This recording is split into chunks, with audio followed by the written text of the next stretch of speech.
თანამედროვე სამყაროში უსაფრთხოების პრობლემა ბევრად უფრო სხვანაირად დადგა ვიდრე ეს ადრე იყო. ანუ ადრე ეს იყო ძალიან ტრადიციული რაღაც შპიონაჟი და კონტრშპიონაჟი და როდესაც სპეცსამსახურები ერთმანეთის წინამდე მუშაობდნენ. თქო ამერიკა და საბჭოთა კავშირი ებრძოდნენ ერთმანეთს ამ ფრონტზეც და იყო ხალხის ასე ვთქვათ აგენტად გადაბირებები, მე გადმობირებები და ინფორმაციის მოპარვა ძალიან ბევრი რამე შეიცვალა. პირველ რიგში შეიცვალა ის რომ ტექნოლოგიები შემოვიდა, რომელმაც საშუალება მიცა ასეთ სამსახურებს მასობრივი თვალთვალი და მიყურადება ყველას. დღეს ადამიანი ვერ იმალება, ხო?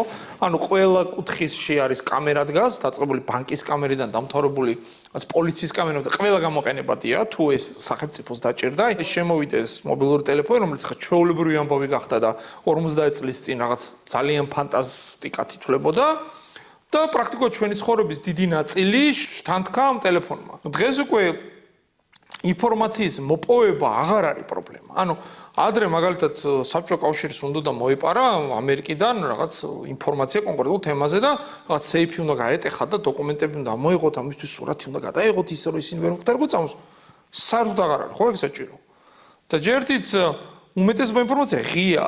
დღეს ინფორმაციის დახარისხება გახდა რა პრობლემა, იმიტომ რომ იმდენ ინფორმაციის გაგება შეიძლება აი მარტივად სოციალური ქსელებიდან, რომ უკვე უნდა განასხვაო, ანუ დღეს უკვე ანალიტიკა გახდა პრობლემა, რომ რამდენად ხარისხიანია ეს არის ინფორმაცია, ცრუ ინფორმაცია, იმიტომ რომ როგორც ვიდით, მაგალითად რუსეთი და სხვა ქვეყნები დააკავებულია შეგნებული დეზინფორმაციით, ხო?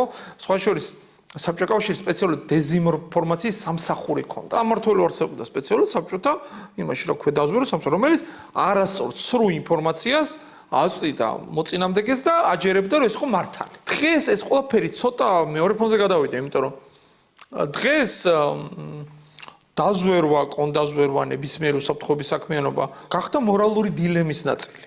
ანუ ეს მორალური დილემა რა არის? სად გადის საზღვარი სახელმწიფო უსაფრთხოებასა და პირადი ადამიანის უსაფრთხოებას შორის?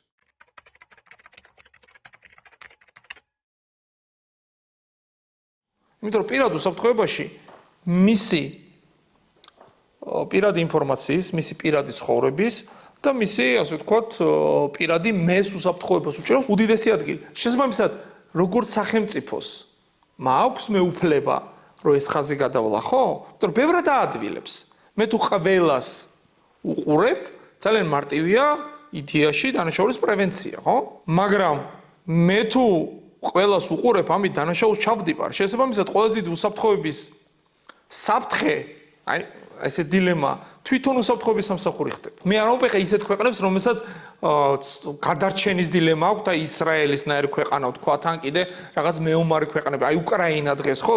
იქ შეიძლება ადამიანებმა დროებით ხელი აიღონ თავის უსაფრთხოებას, თქვა რომ კი ბატონო. ხო, ეს ხდება. აი როგორც ომის დროს რაღაც საგანგებო მდგომარეობა ცხადდება და ჩვენ ან კრიზისის დროს, ხო? ჩვენ შეგენებულად ვამბობთ, რომ აი კოვიდის დროს როგორც იყო, რომ კი ბატონო, ეხლა ზედმეტად მოუჭირეს ცოტა სახელმწიფო, ეს ყველას უჭირდება. ხო, მაგრამ ეხლა თქო დანიის ან სლოვენიის ან რაღაც ჩეხეთის მოქალაქეს ესეთი საფრთხე არ აქვს, ხო დღეს? შესაბამისად, მისი მთავარი საფრთხე ის არ არის, რაღაც ტერორისტები შემოიჭრებიან ბევრი ქვეყანაში, ხო? ეს ხდება ძალიან ისე. ეხლა რო ავიღოთ იმითი, რა ქვია, სტატისტიკა სიმაღლებიდან ჩამოვარდით მეტი ადამიანი კვდება ევროპაში ვიდრე ტერორისტული შეტევებით, ხო? ეხლა მაღალ სახლებს ხო არ აგზალავთ. შესაბამისად, მისთვის ყველაზე დიდი გამოწვევა შეიძლება მისივე უსაფრთხოების სამსახური გახდეს, იმიტომ რომ მისი პრობლემა არის პირადი უსაფრთხოება, არა ფიზიკური, არამედ ინფორმაციული. და ამ ინფორმაციულ უსაფრთხოებაზე ესენი თუ შთანთქავენ, ეს უსაფრთხოების სამსახური ხო არ შედგება რაღაც რობოტებისგან. სხვა ადამიანები შემოდიან, შემოიჭრებიან თქვენ სივრცეში. და რამდენად ეხა საქმისთვის თუ ბოროტად გამოიყენებენ ამას, ამის ძალიან ბევრი მაგალითებია, ხო, ბოროტად გამოყენებისას. სად გავიყვანთ ამ ხაზს? ანუ შეიძლება თუ არა, რომ აი მე ვამბობ, რომ ტერორიზმის საფრთხე გაზრდილი, ამიტომ მოდით ეხა ყველას მოусმინოთ ტელეფონში. აი ხა ამით თუ ტერორიზმის შეტევას გადავარჩენთ ქვეყანას, ალბათ რა თქმა უნდა, ხო? სიამოვნებაში არა. დიდი ალბათობით არა, რატო? იმიტომ რომ ტერორიზმის იმისათვის ტერორიზმის შეტევა მოიგერიონ, ამის არჩევოს ანტერორისტული სამსახურები და ამაში ვხვდით მაგათ ხელფას ჩვენ მოქალაქეები. და მაგათ უნდა მიხედო. ჩვენ არ უნდა გვისმენდნენ ამის გამო ყოველას ტელეფონზე. მეორე აი ანდაზა არის რომ ჯუჯუხეთში გზა კეთილი სურვილებით არის მოფენილი. როგორც კი პიროვნების გადადგმას დაიწყებ ამ მიმართულებით, ხო? ძალიან რთულია მე გაჩერდე. მე ვიტყვით რომ ძალიან გაიზარდა რაღაც ძალადობა. და მოიეთ ხა ამის გამო მოусმინოთ ხალხს. მე ვიტყვით რომ ქურდობა აგაზრდილი და ყველგან კამერები დავაყენოთ, რომ ვინმე თუ მოიპაროს, აი ნახოთ დავი. და ესე მევალ სიტუაციამდე, სადაც უსაფრთხოების დაცვის მიზნით ადამიანის პირადი უსაფრთხოება არის აბსოლუტურად შელახული. არავის აღარ აქვს იმის საშუალება, რომ ასე ვთქვათ, პირად სივრცეში დარჩეს მარტო. და ეს კონსტიტუციური უფლებაა სხვა შორის ადამიანს. შესაბამისად, ეს დილემა სად გადის სახელმწიფოს ინტერესები და ადამიანის ინტერესები, ჯერ ჩვენ თაობაში გადაწყვეტილი ვერ არის.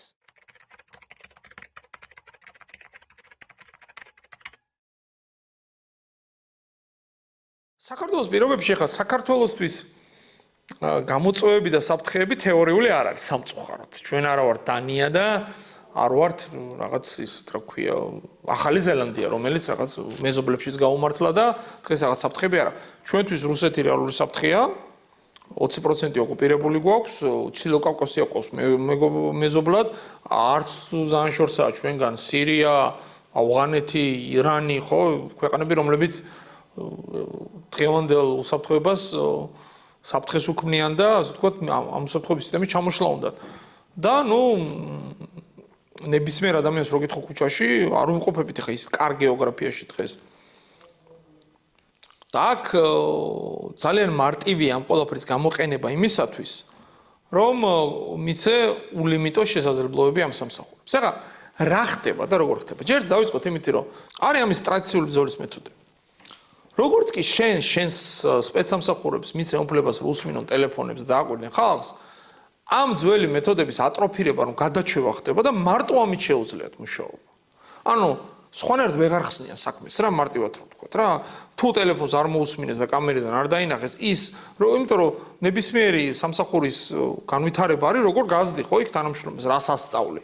როდესაც შენ პრიორიტეტი გაქვს და მთავარი ძირითად ხსნია ასე ვთქვათ საქმეებს ტელეფონით და კამერით ასწავლი ამას და ტრადიციული მეთოდები აღარ იციან, იმიტომ რომ ის რთულია ბევრად უფრო.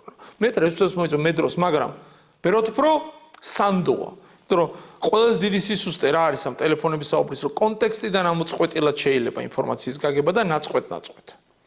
და შეიძლება ვერ მიხვდე იმ მომენტში, არასწორად მიხვდე, ან ბევრს გითქვია საუბრის დროს რაღაც ისეთი, რასაც არ ვამბობთ ხოლმე საღიაზრით, ხო და შეიძლება ეს გამოიყენოს ადამიანმა, რომ შენ საფრთხეს წამოადგენს. შეიძლება ადამიანს სულ სხვა რაღაცას გეგმავს, სულ სხვა რაღაცას ფიქრობს და სხვა რაღაცას ლაპარაკობს. ინფილტრაცია, რაღაც მტკიცებულების მოპოვება ბევრად უფრო სანდო მეთოდია, მაგრამ ნუ კაი, ამით ვაკეთებ. ეს იაფია ადვილია, საქართველოს პატარა ქვეყანა, ეხლა სადა გვაქვს მაგის შესაძლებლობა, ხო?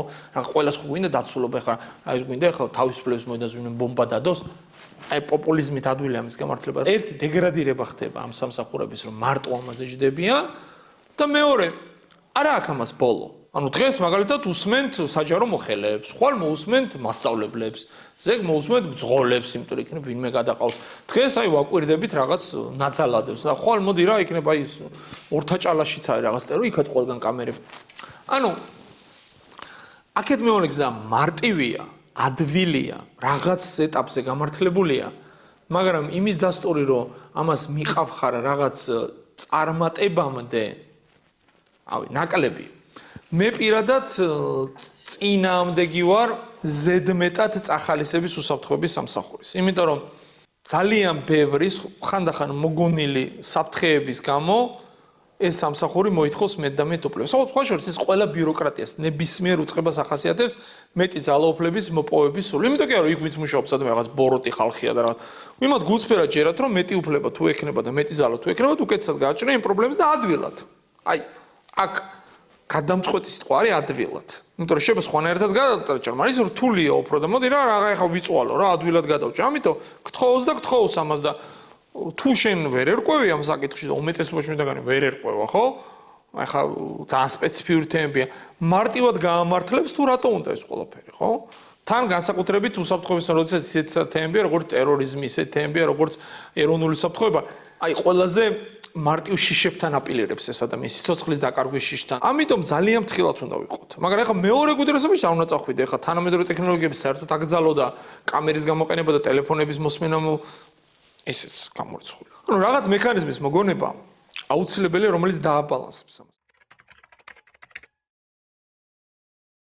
ჩემი აზრით, საქართველოს ნაირ ქვეყანაში ძალიან მნიშვნელოვანი ფართო დებატი ამაზე. იმიტომ რომ ჩვენ ვიხდით მაგის ფულს. ხო, ყველაფრის ფულს ვიხდით ჩვენ მოქალაქეები, ხო?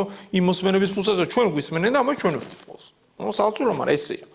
შესაბამისად, ჩვენ უნდა გავერკვეთ რაზე ვართ მზად წავიდეთ და რაზე არ გვინდა რომ წავიდეთ. ხო, მე მაგალითად არ მინდა რომ მისმენდნენ დღე და ღამე, ან მიყურებდნენ, არ მართლდება. ზოგისთვის შეგახირდეს. შესაბამისად, უნდა ვნახოთ ეს კრიტიკულ მასაში ვინ უფრო ბევრი, ეს ერთი. მეორე მნიშვნელოვანი თემა არის როგორი უსაფრთხოების სამსახური უნდა ყავდეს. ეხლა დღეს საქართველოში ხარ, რაც შეეხება ჩვენ სულს და მანამდე კიდე კულს. ეს არის პოლიტიკური პოლიცია. ეს არ არის კლასიკური უსაფრთხოების სამსახური. ეს არის პარტიული კორპორატიული უსაფრთხოების სამსახური. ანუ მართულ პარტიას ემსახურება დღემდე ბოლო 25 წელია საქართველოში ნებისმიერი უსაფრთხოების სამსახური. მართულ პარტიას. ეს არის აბსოლუტურად გამოსარიცხი, აპოლიტიკური უნდა იყოს, არა მარტო განცხადებით. არამედ თავისი არსითაც უწყება.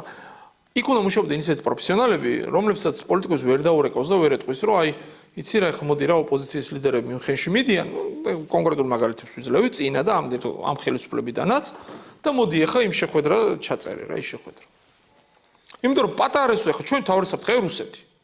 რუსეთს აქვს უზარმაზარი რესურსები. ჩვენ გვაქვს პატარა რესურსი. შენ თუ შენ რესურსებს გაფანტავ რაღაც იმისთვის, რომ პირადი ცხოვრების დეტალები გადაიღო ვიღაც თავდაცვის მინისტრის, რომელიც ოპოზიციაში გადადის, კონკრეტული მაგალითია სახელს არ დავასახელებ, თუ იმის რა ქვია, ვიღაც შეხვედრის, შენ არ გეყოფა იმის დრო, რომ და რესურსი რომ ებრძოლო რუსებს. ეს ერთი და მეორე რაც თავარია. ძალიან ადვილია მე ვიღაც პოლიტიკოსებს, გიგა ბოკერიას თუ გიორგი ვაშაძეს უთვალთვალ. ჩვენ ახლა არ ვართ პროფესიონალურად გაწვრთნილი ჯაშუშები და ვერ ხვდებით ამას. და ამიტომ ჩვენზე მარტივად იმუშავებს სუსი, მაგრამ რუსების შემოგზავნილი იგივე ჯაშუშებზე და იმას, ეს არის კარგად მომზადებული, კარგად ორგანიზებული ჯაშუში, რომელთანაც ბრძოლა ბევრად უფრო რთულია და შენ თუ მიაჩვიე შენ სამსახურს, აი ამებზე მუშაობას, ის სხვა ხარისხი, ის უმაღლესი ლიგაა, რომელსაც ქართულად ვერ გაკაჩავს უკვე შენ სამსახური, იმიტომ რომ მიჩვეულებ მარტივი რაღაცების კეთებას, ხო? ამიტომ ჩვენ უსაფრთხოებას ჩემი აზრით უნდა გქონდეს ორი ძირითადი ფუნქცია. ეს არის კონტრტერორისტული ფუნქცია, უფრო ანტიტერორისტული უნდა იყოს ვიდრე კონტრტერორისტული.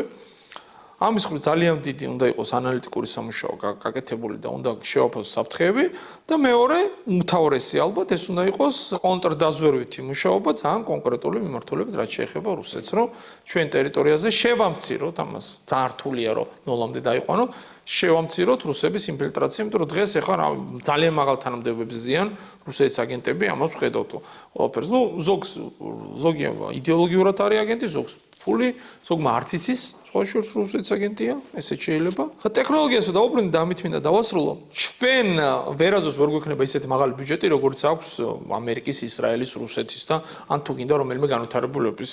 შესაბამისად, ჩვენი ტექნოლოგიური ბაზა ვერ იქნება ყველაზე წინ წასული და ყველაზე წარმატებული. ამას უნდა შევეგუოთ. შესაბამისად, ტექნოლოგიები უნდა გამოვიყენოთ შეზღუდულად და ანგარიშვალდებულებით. ნიშურად უნდა ავიღოთ რამოდენიმე, ყველაფერს არ უნდა წამოვეკიდოთ და რასაც გავაკეთოთ, უნდა გავაკეთოთ ძალიან ხარისხიანად. ანუ ჯობია რომ ერთი რაღაცა გავაკეთოთ კარგად, ვიდრე ბევრს ვაკეთებდეთ და ცუდად, როგორც დღეს არის. ამ შემთხვევაში რაღაც მომავალი საქართველოს უსაფრთხოების სამსახურს ექნება. წინამდე შემთხვევაში, როგორც დღეს არის პოლიტიკური პოლიცია და დაძდევს რაღაც ოპოზიციის და ვიღაც რა ქვია, ცნობა ტიპებს, რომ ჩაწეროს ვინ ვისთან იყო, ამას ვერ გავცდები. და ბოლო. სუსი არ უნდა დაგვაუწყდეს, არის საქართველოს მთავრობის ნაწილი, რომელსაც აფინანსებს საქართველოს ბიუჯეტი, რომელსაც ვაფინანსებთ ჩვენ. შესაბამისად, ეს ხალხი მუშაობს ჩვენი დაკვეთით, ჩვენი დაქირავებული თანამშრომლები არიან. პირდაპირ გაგებით. შესაბამისად, კარგი იქნებოდა, რომ ეს სამსახური ასრულებდეს არა პოლიტიკური პარტიის ლიდერების დავლებას, არამედ ხალხის ინტერესებს, ისეთი უბრალო ხალხის ინტერესებს, როგორც ჩვენ.